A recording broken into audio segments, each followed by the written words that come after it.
كنتم خير أمة أخرجت للناس.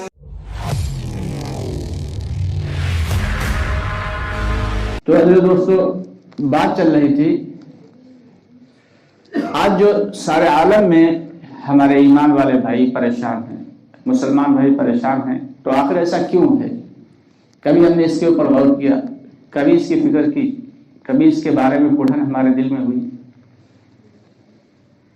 کہ آج دنیا میں جتنی بھی قومیں ہیں، ہر قوم میں اگر سب سے زیادہ کوئی پریشان ہے تو وہ ہم ہیں، مسلمان ہیں، جبکہ یہی وہ قوم ہے جو سارے عالم میں تمام قوموں کی سردار ہوا کرتی تھی۔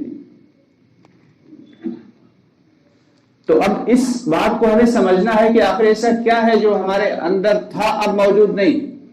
ہم سب کے صحابہ کرام رضی اللہ تعالیٰ عنہم اجمعین جو ہمارے اسلاف تھے، ان کے اندر کیا خوبیاں تھیں، ان خوبیوں کو اپنے اندر لانا ہے اور اپنی برائیوں کو نکالنا ہے۔ دوستو آگے بڑھنے سے پہلے ہمارے چینل کو سبسکرائب ضرور کر لیں اور ہماری ویڈیوز کو زیادہ سے زیادہ لوگوں تک شیئر کریں۔ ہمیں اپنی برائیوں کو نکالنا ہے، اور وہ برائیاں کیا ہیں؟ سب سے پہلی چیز یہ ہے کہ اپنے ایمان کو مستحکم کرنا ہے، اپنے ایمان کو بنانا ہے۔ یا ایھا الذین آمنوا ادخلوا فی السلم کافہ، اللہ رب العالمین نے صاف صاف فرما دیا کہ اے ایمان والو پورے کے پورے اسلام میں داخل ہو جاؤ۔ یہ کس سے کہا جا رہا ہے؟ ایمان والوں سے کہا جا رہا ہے۔ اور ایمان والا کون ہے؟ ایمان والے وہی ہیں کہ جس کے بارے میں اللہ تعالیٰ نے اپنے پاک کلام میں فرما دیا، ایک پیمانہ دے دیا کہ سمجھو، ذرا غور کرو کہ ایمان والا کون ہے۔ یہ قرآن پاک میں اللہ تعالیٰ فرماتے ہیں کہ ایمان والے تو بس وہی ہیں کہ جب ان کے سامنے اللہ کا نام لیا جاتا ہے تو ان کے دل ڈر جاتے ہیں، اور جب قرآن پاک کی آیتیں پڑھ کر ان کو سنائی جاتی ہیں تو ان کے ایمان کو قوی تر کر دیتی ہے، یعنی ایمان میں اضافہ ہو جاتا ہے۔ اب اس کے علاوہ حدیث شریف کی طرف اگر ہم آئیں تو ایک حدیث کا مفہوم ہے کہ ایمان کا پیمانہ اللہ کے نبی صلی اللہ علیہ وسلم نے یہ بتا دیا کہ جب تمہیں کوئی برا کام ہوتا ہوا دیکھو تو تمہاری ذمہ داری ہے اسے اپنے ہاتھ سے روک دو۔ اگر اتنی استعداد نہیں ہے، اتنی استطاعت نہیں ہے کہ اپنے ہاتھ سے روک سکتے ہو تو کم از کم کے درجے میں زبان سے روک دو۔ یعنی کوئی بھی گناہ کا کام ہوتا ہوا دیکھو، پہلی فرصت میں تو یہ ہے کہ اپنی طاقت سے اس کو روکو، اور اگر نہیں روک سکتے تو اپنی زبان سے روکو، اور اگر اتنی بھی استعداد نہیں ہے تو کم از کم سب سے آخری درجہ یہ ہے ایمان کا کہ دل سے اس کام کو برا سمجھو۔ یہ ایمان کا آخری درجہ ہے، ایمان کی آخری سیڑھی ہے۔ لیکن افسوس کی بات یہ ہے کہ ہم لوگ شاید اس سیڑھی سے بھی نیچے اتر چکے ہیں کہ برا کام ہوتا ہوا دیکھتے ہیں، ہمارے چہرے پہ شکن نہیں آتی۔ بنی اسرائیل میں ایک بہت بڑا بزرگ، ایک قبیلے میں ایک قوم تھی جس قوم میں ایک بہت بڑا بزرگ بھی تھا، اور وہ صبح سے شام تک صرف اللہ کے ذکر میں محض رہتا تھا، لیکن اس کے قوم والے جو تھے وہ اتنے زیادہ گناہوں کے دلدل میں پھنسے ہوئے تھے، لیکن وہ ان کی فکر نہیں کرتا تھا، صرف اپنی عبادت کی فکر کیا کرتا تھا۔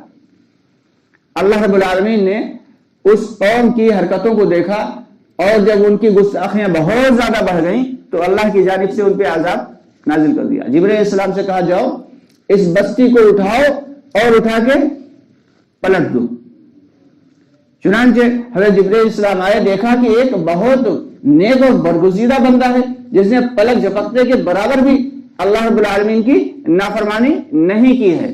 پوچھا یا رب العالمین، یہاں تو ایک ایسا بندہ موجود ہے جو تیرا بہت زیادہ تیرا فرما بردار ہے، کیا اس کے ہوتے ہوئے بھی اس بستی کو پلٹ دیں؟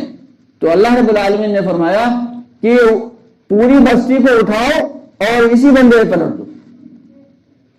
آخر کیا وجہ تھی کہ ہمارے بندے گناہوں کی دلدل میں پھنسے رہے اور اس کے چہرے پہ شکن نہیں ہوئی؟ ہمارے اس بندے نے صرف جو ہے اپنی ہی فکر کی، اپنی قوم کی فکر نہیں کی.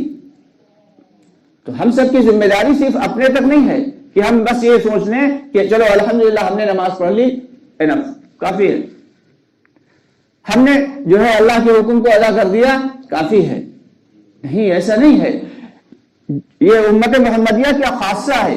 امت محمدیہ کی خاصیت یہ ہے کہ سب سے بعد میں آئی ہے اور سب سے پہلے جنت میں جائے گی.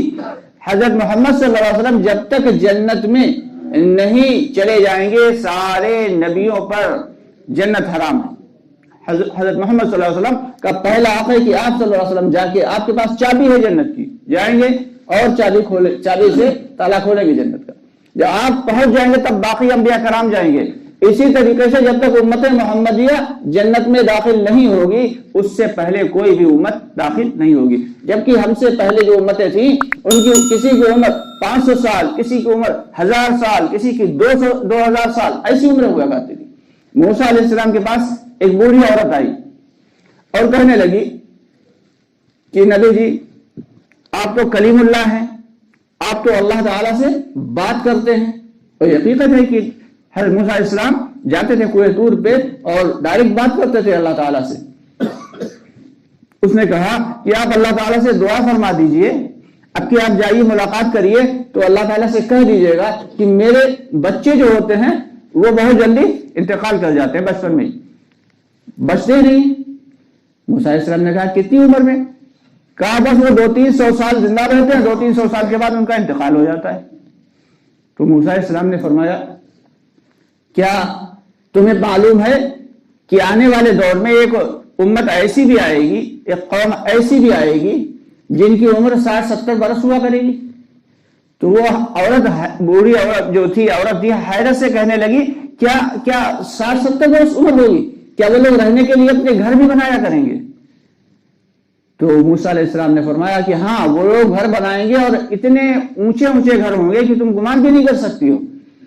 تو اس عورت نے کہا کہ اگر مجھے یہ پتا چل جائے کہ ہم لوگوں کی عمر 60-70 برس ہونا ہے تو کسی پیڑ کے نیچے رہ کے گزار دیں. ہمیں لگتا ہے کہ ہماری عمر بہت ہے، جبکہ در حقیقت ہماری عمر بالکل نہیں ہے. اگر آخرت کے اعتبار سے دیکھا جائے تو ہماری عمر مشکل سے 2 یا 3 منٹ کی ہے. دنیا کی زندگی کتنی ہے؟ 2 یا 3 منٹ کی. کیونکہ آخرت کا ایک دن دنیا کے 1000 سال کے برابر ہوتا. آخرت کا ایک دن دنیا کے 1000 سال کے برابر. دنیا میں جو کچھ اللہ نے دیا ہے یہ ساری کی ساری چیزیں ہمیں چھوڑ کے چلے جانا ہے، یعنی ختم ہو جانا ہے. یا تو یہ چیزیں ہمیں چھوڑ جائیں گی یا پھر ہم انہیں چھوڑ جائیں گے. ہر چیز جو ہے اس کو اللہ تعالیٰ نے ختم کرنے کے ارادے سے رکھا ہے. لیکن آخرت کی زندگی جو ہے وہ ہمیشہ ہمیش کی ہے اور وہاں پہ کبھی بھی کسی کو موت نہیں آئے گی. کہ جب جنت والے جنت میں اور دوزخ والے دوزخ میں پہنچ جائیں گے تو موت کو ایک بھیڑ کی شکل میں اللہ رب العالمین لائیں گے اور بیچ میں ایک پل ہے، جنت اور جہنم کے درمیان ایک پل ہے، اس پل پر اس موت کو لائیں گے بھیڑ کی شکل میں اور ذبح کرا دیں گے اور فرمائیں گے کہ اب جو جنت میں ہے وہ ہمیشہ جنت میں رہیں گے اور جو جہنم میں وہ ہمیشہ جہنم میں.